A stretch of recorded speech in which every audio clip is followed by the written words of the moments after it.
Hello. Hello. I wonder if there was any, special stories that went on when composing the film. Were there any interesting things that went on when you were doing it, or were there any scenes in this film that resonated with you, especially when it came to composing the tracks for this movie?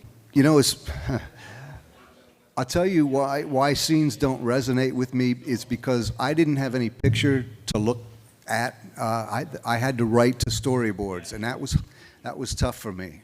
Am I supposed to be singing? I mean, talking closer to the mic or further away, or is it just? Oh, okay. Stories that resonated with you. Yeah, I wrote to storyboards, so I didn't get any inspiration from a picture like I did with Rocky IV.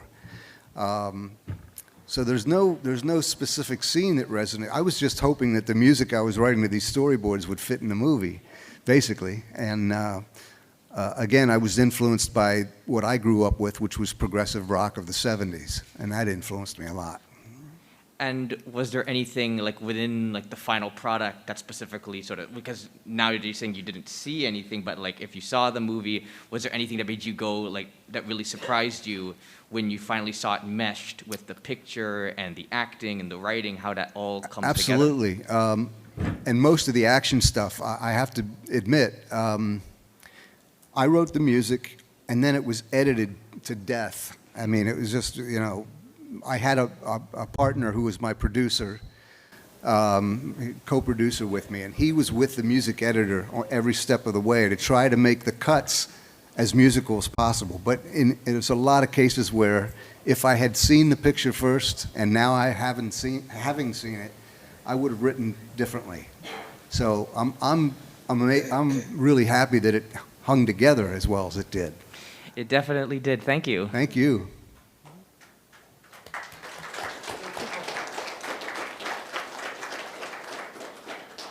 So you put together a lot of the music for the film, but there was also a couple of songs that were more current culture music, or music that was in there. Did you get any creative to do with that as well? Did you get to kind of help choose the kind of songs they introduced as well, or? I had no say in that. The only song I had a say in was Dare, because I wrote the music to it. I didn't meet any of the other artists. It was basically the film company and the record company that chose the other artists. There was a record company named Scotti Brothers that was associated with the movie, and they basically said, let's put our artists, John Cafferty, that was in Rocky IV, but they did the soundtrack to both Rocky IV and Transformers, and they had a lot of say in what artists were going to be on the soundtrack. Well, you did a fantastic job with what you did. Yeah, thank you.